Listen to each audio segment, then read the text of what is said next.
lo dijo en la primera hora. Muy bien, 8:10 en la mañana, entro a la recta final de nuestro espacio, a primera hora, por Armónica FM y las plataformas digitales de Primera Plana. Les decía, ando por Manta, hoy estamos acá transmitiendo desde la ciudad de Manta. Algunas personas me decían, ¿no? Hay que tener cuidado con la violencia que está pasando en Manta. Conversando anoche cuando llegué, me decían, a ver, el problema en Manta no necesariamente es delincuencia común, sino está más asociado a esto que algunos le llaman el ajuste de cuentas o delincuencia organizada, que provoca, y algunos utilizan este término que a mí me parece horroroso, esta palabra que se dice, ¿no? El ajuste de cuentas y las víctimas colaterales. Bueno, está con nosotros acá Pablo Rosero. Él en su momento se desempeñó como presidente de Autoridad Portuaria de Manta, es un conocedor de los temas portuarios, de los temas marítimos, de los temas de seguridad, pero también es consultor en comercio exterior. Le agradecemos por visitarnos acá desde donde estamos transmitiendo justamente el espacio. Economista, bienvenido, qué gusto, ¿cómo le va? Muchas gracias, Fabricio, y buenos días a todos nuestros radioescuchas y a quienes nos ven a través de las redes sociales. Gracias. Oiga, empecemos por el tema de seguridad. ¿Cómo está Manta? Bueno, como todo el país está sufriendo los embates de una delincuencia que lo hace de una manera escandalosa, llamémoslo así.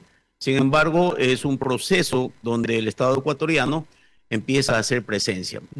¿Por qué se disparan los índices de delincuencia? Porque cuando el Estado empieza a presionar respecto a sus actividades a través de Fuerzas Armadas, que están a su vez mutando a estas amenazas híbridas, porque ya Fuerzas Armadas no tiene un clásico enemigo, que es el de guerra o el enfrentamiento, pero ya hay amenazas híbridas en donde están la delincuencia organizada transnacional, donde hay narcotráfico, donde hay una serie de elementos que distorsionan una sociedad. Y Manta no es la excepción, como el resto del país. Lo que no hay que demonizar es una ciudad que, como todas los ciudadanos ecuatorianos la reconocen, una ciudad pujante con sus propios problemas, pero que está enfrentando con mucha decisión el tema de la inseguridad. Ahora bien, en estos últimos meses, sobre todo a partir de la aplicación del estado de excepción. El estado de excepción comenzó a regir desde el 8 de enero, el 9 de enero, en cambio, la declaratoria de conflicto armado interno en el caso del Ecuador. Estamos a portas, hoy estamos 5 de abril, en 3 días se termina el estado de excepción. Estos casi 90 días, ¿cuánto ha avanzado el trabajo de Fuerzas Armadas y Policía Nacional en el caso de esta zona de la provincia de Manabí? Bueno, hay que reconocer que hay un esfuerzo inmenso de Fuerzas Armadas y de Policía Nacional. Este reconocimiento implica también que, igual que todos los ecuatorianos, tienen sus límites. Y los límites también tienen que ver con una estructura que se requiere para seguir manteniendo esta presión frente a la delincuencia. Esa estructura significa medios, significa tecnología, significa inteligencia y también significa contrainteligencia, que son los mecanismos que hacen las contraprestaciones frente a las actividades del Estado que se está enfrentando precisamente a la delincuencia.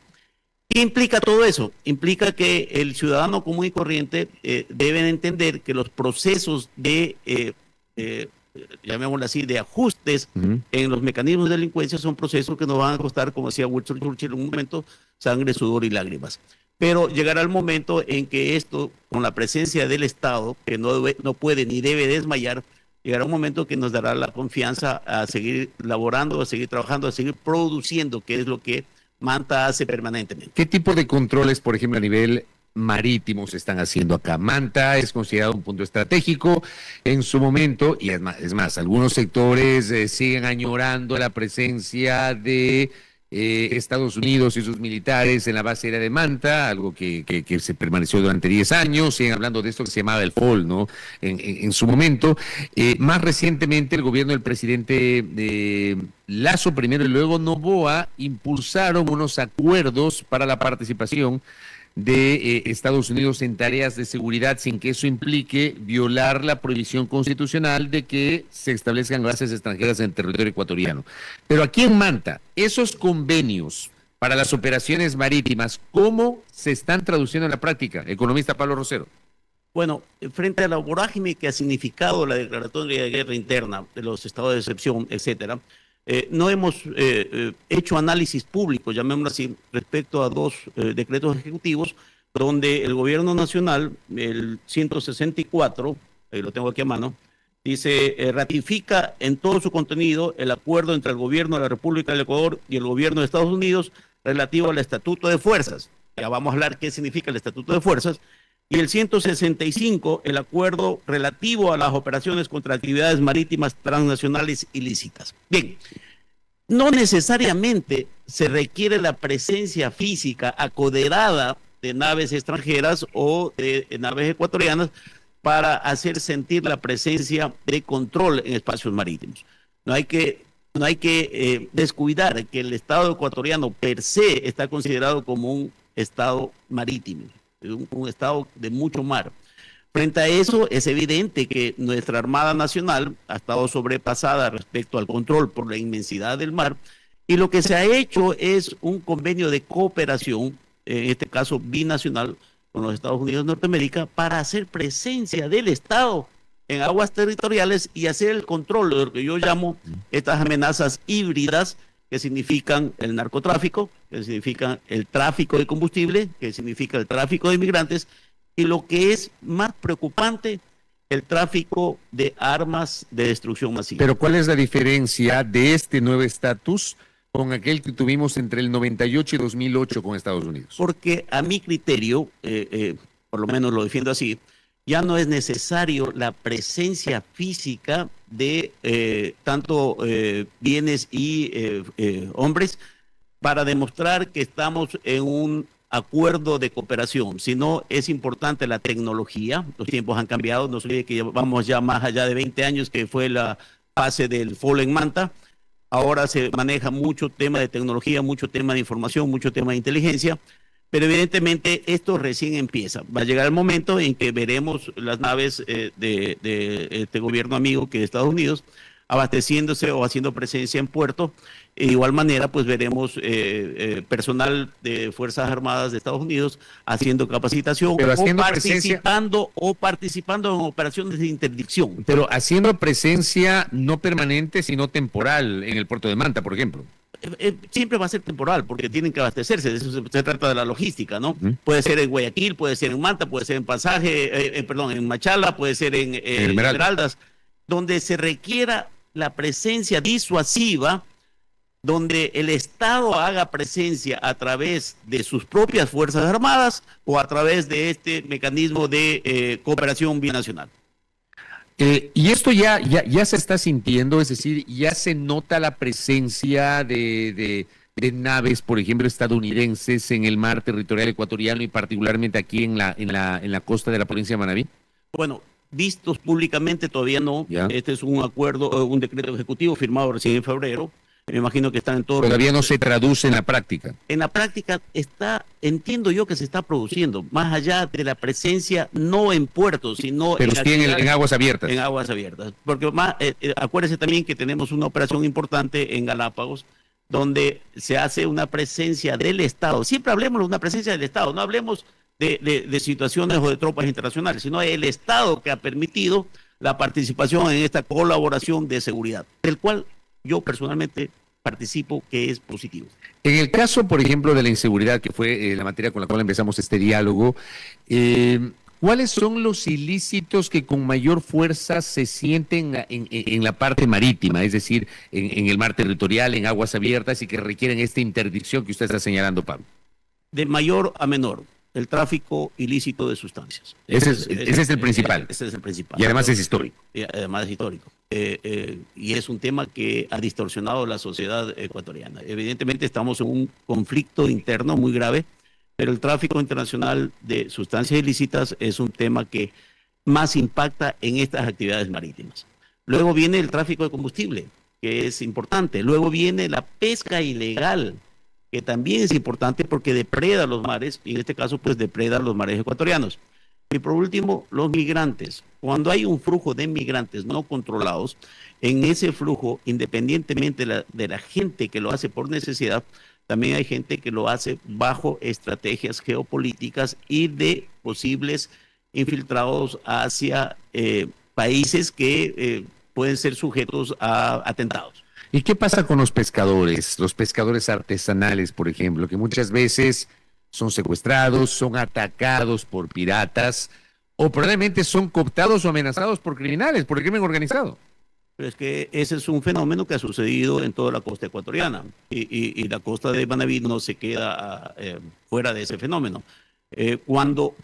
Mire, hay una frase que de nuestros abuelos, de nuestros padres, que dicen en caja abierta el justo peca.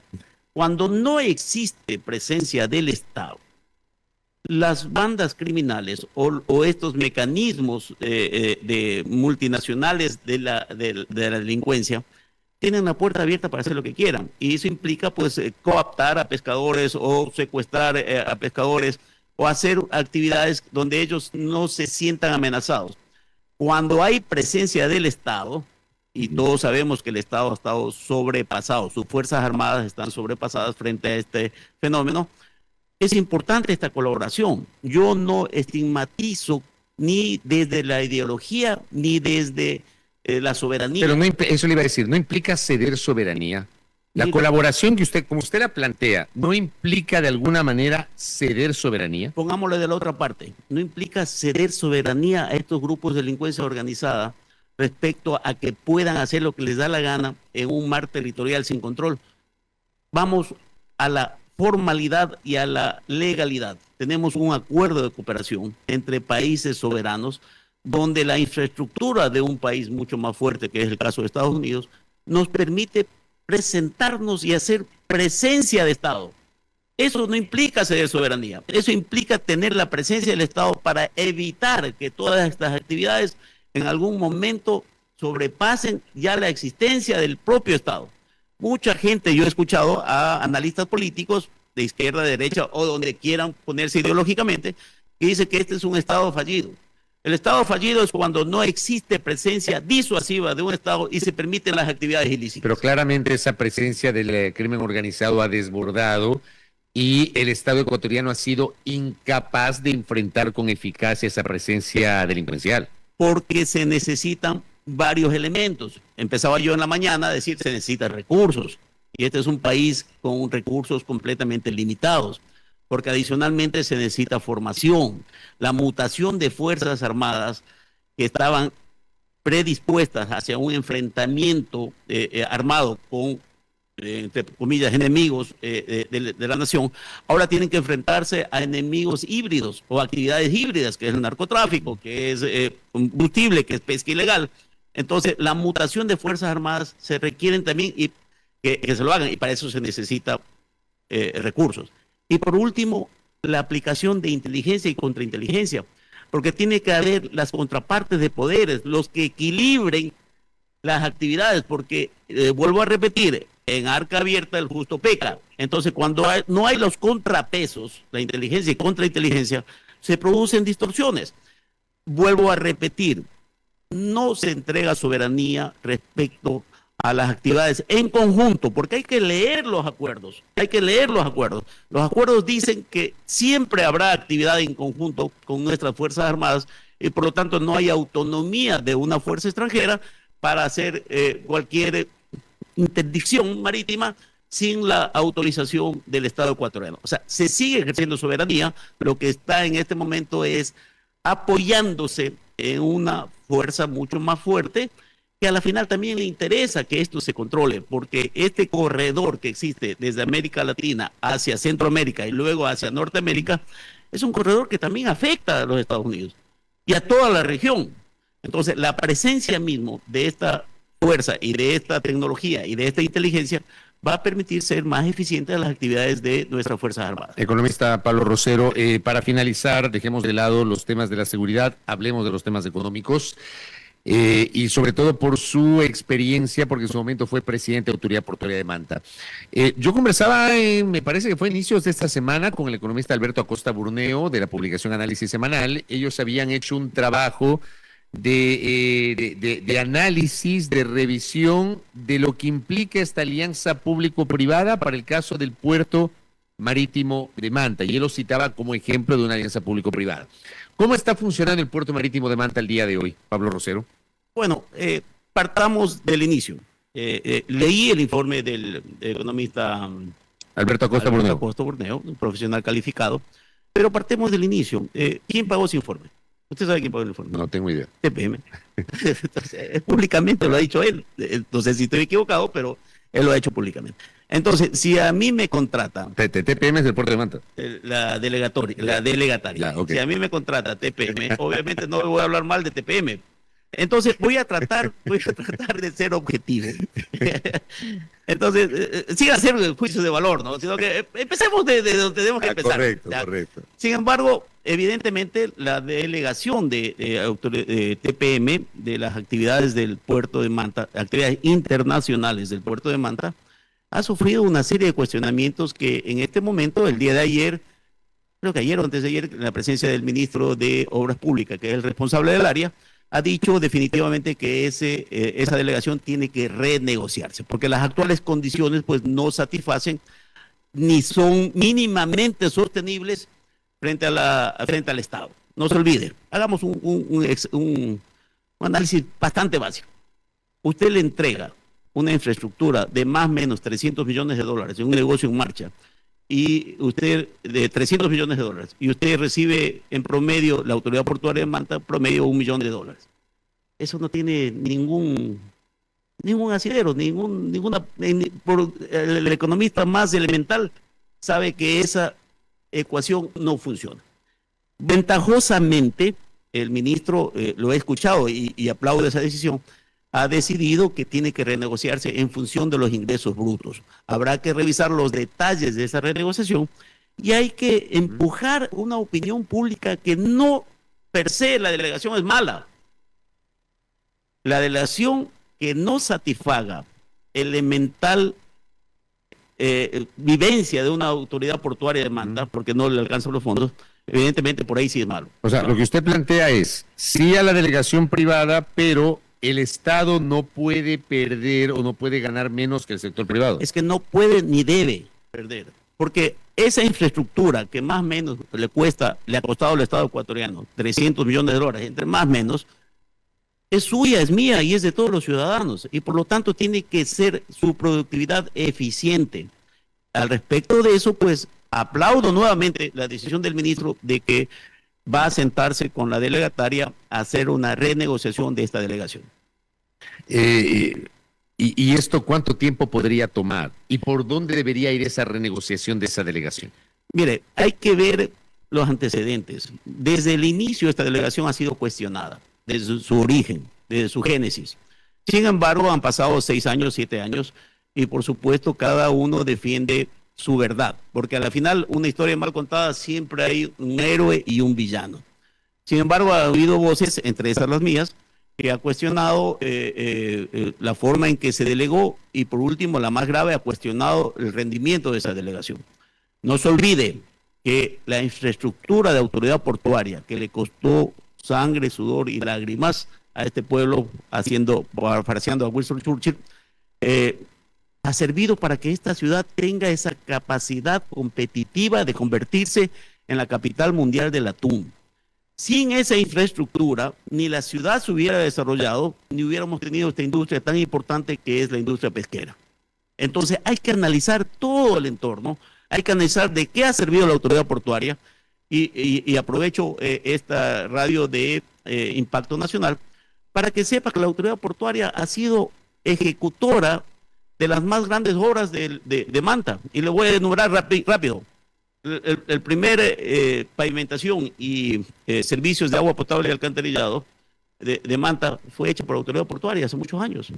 La vía circunvalación, las vías rápidas que salen desde el puerto fueron hechos por la autoridad portuaria. La vía puerto-aeropuerto liderada por la autoridad portuaria.